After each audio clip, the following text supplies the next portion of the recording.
Hi, I'm Steve Miller. Let's talk about O-rings, care and maintenance. There are only 2 O-rings on the DSLR system for the user to concern themselves with. The one O-ring is what we call the main case O-ring. This O-ring that goes around the body. And then, of course, there's a single O-ring that goes on the port. These are the only 2 O-rings that you are responsible for inspecting and maintaining before and in between your dives. Let's talk about the case O-ring first, and this has changed a little bit over the years how we handle these.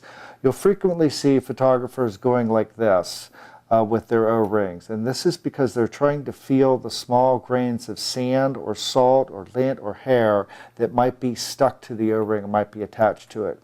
If you do this motion, and this is how you would apply silicone by putting a small amount on your fingertips, if you do this motion, please remember that you're not stretching the O-ring, that you're not stretching it through and just shaping it as it goes through your fingers. All you're doing is passing it through your fingers to feel if you feel an imperfection. Also, you want to visually inspect it. Your eyes are your best friend at this point. Look at the O-ring, look for any gouges or nicks. O-rings, of course, are very inexpensive compared to the job they do of keeping water out of your housing. Now, on the case O-ring, the main body O-ring that we're dealing with here, the latest thought is to not use any silicone. This is what we call a static O-ring.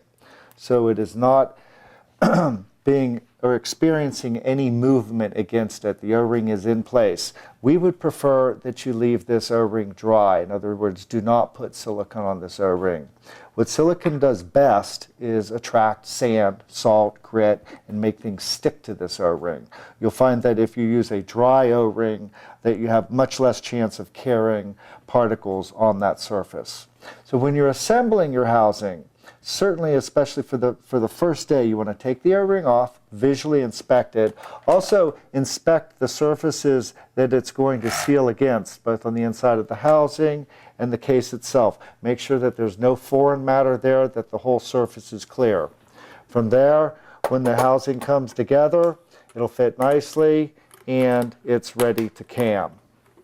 You can do the 2 side cams together first, followed by the top latch for the final secure point of the housing. Now the port O-ring is going to be a little bit different, and we would like you to use a small amount of silicone for this.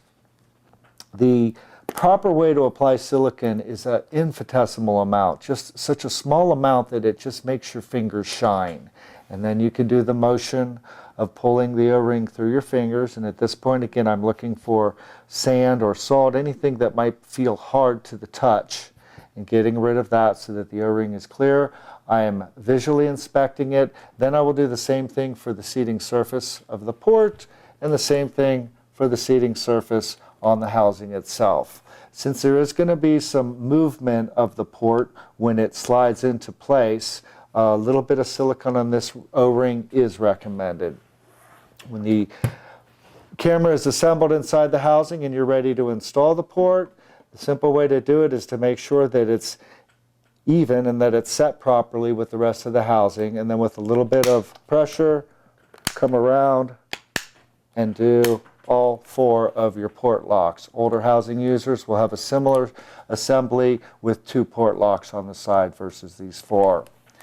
This simple approach to the O-rings, which is most critical on your first day of diving.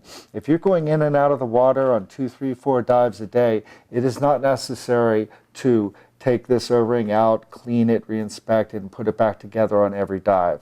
By the same token, if you're diving in surf or sand, and when you get out of the water and you see this O-ring, and you can see that there's little white sand flecks or sand dots on it, obviously at that point that's an indication that you should take it apart and clean it. I am very thorough on my first day of diving to make sure that everything is perfectly clean.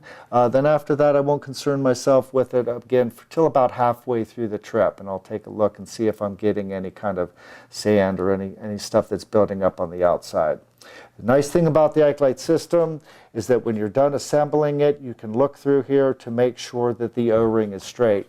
If you see a straight black line of the O-ring going all the way around and it hasn't jumped off of its lip, it's very difficult to flood this housing.